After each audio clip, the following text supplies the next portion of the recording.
This is Francesco from Fattoria di Montemaggio, and this is the second episode of An Italian Wine Journey. For all the people that didn't have the chance to watch the first episode, it was entirely dedicated to Valle d'Aosta. And of course, this second episode will be entirely dedicated to Piedmont. So let's dive into it. Piedmont is almost exclusively identified and well known for its great red wines. However, in this region, we can also find an excellent production actually of white wines and also sparkling wines. The role of Piedmont has been fundamental for the development of the modern Italian enology, and right here in this region started the extraordinary revolution which brought Italy to the top of high quality production. Wines from Piedmont, with few exceptions, are mono-varietal, which means that they are produced from a single grape. Piedmont also started the first example of zoning of viticultural areas, defining concepts such as terroir and cru, which is something that, of course, in Italy was never done before. What does it mean, cru? It means a specific wine which is exclusively produced with grapes that are coming from a single vineyard or from a single parcel whose name appear on the label. So, what about the appellation? When it comes about the appellation, we have, of course, a huge diversity here. Currently, the appellation in which the menzione vigna, the vineyard mentioned, are present are Barolo di OCG, Barbaresco di OCG, and Dogliani di OCG. So this was just, of course, to complete our topic of the cru and terroir concept. The territory of this appellation is subdivided in areas, and within these areas are identified the parcel or cru. Places such as La Mora, Barolo, Forte d'Alba, and Castiglione Falletto are the wine areas for Barolo, whereas Barbaresco, Treviso, and Neve are the wine areas for Barbaresco. To talk about Piedmont wine without thinking about Nebbiolo, for many people, the most noble grape, along with Sangiovese probably. It is impossible also to speak about Barolo, which is a DOCG and great red wine, internationally recognized. Barbaresco, as we already mentioned before, and Langhe, which by the way is the homeland of Barolo, and together also with Roero and Monferrato, they have recently been included in the World Heritage List of UNESCO. That is the set of the site recognized as part of the artistic and environment heritage of humanity. So just to give you a better idea. Among other very famous wines of Piedmont, we have Dolcetto d'Alba and Barbera l'Asti.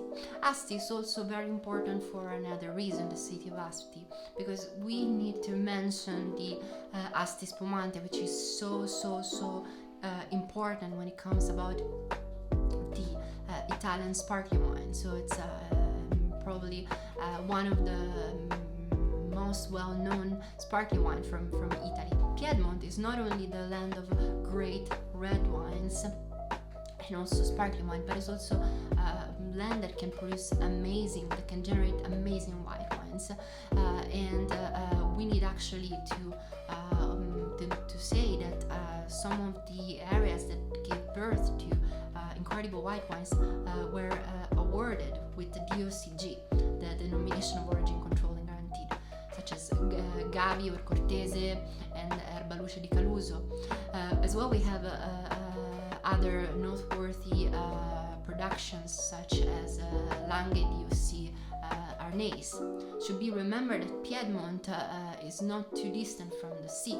It's actually in some places just 8 kilometers far away from the sea, and the hilly territory facing south with soil that is rich in clay and sand can give life to white wines that are really rich in aroma but also very fine.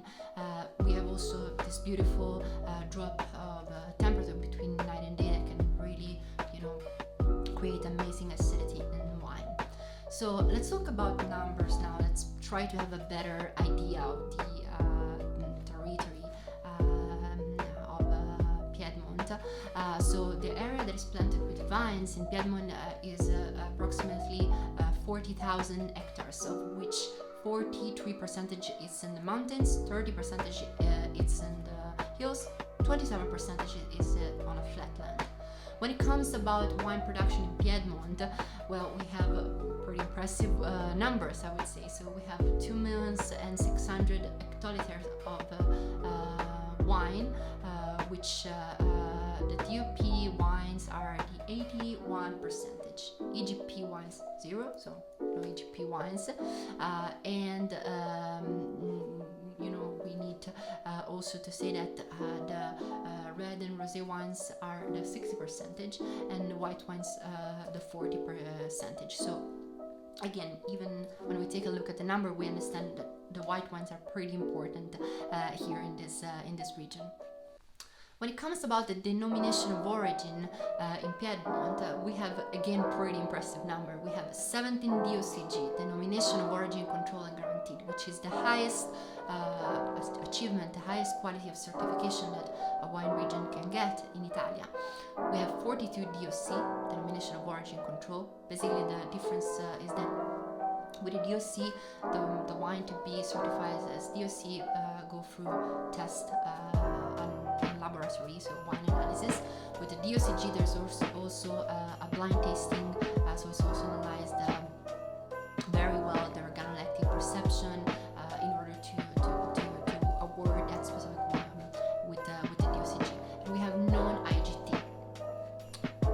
So let's try now to summarize a little bit the varieties of Piedmont. Let's try now to make a list to have a better understanding of the situation. So vines cultivated in Piedmont are mainly red grape, as we basically said for the entire time during this video, such as Nebbiolo, which give life to Barolo and Barbaresco, and we have Barbera in its many regional variation. We have Dolcetto, Pratina, Freisa, Bonarda, Grignolino, Bracchetto. We have Malvasie Nere di Casorzo and di Schierano.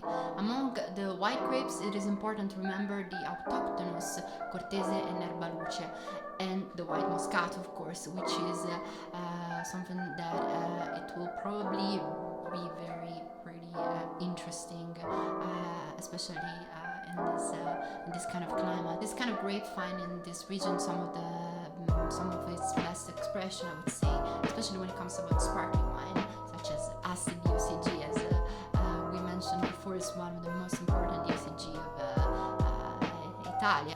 So in Piedmont, when it comes about wine are in general elegant. When it comes about the red wine, the wine are elegant and austere. Now it's up to you, of course, to discover those kind of wines, and of course you just need a glass of wine to make a little journey through the Piedmont region. So it's up to you. Choose what you prefer, choose the wine that you're more interested in, and then enjoy your journey. So I hope you liked this video. Don't forget to subscribe for more content like this. See you next time for the next episode of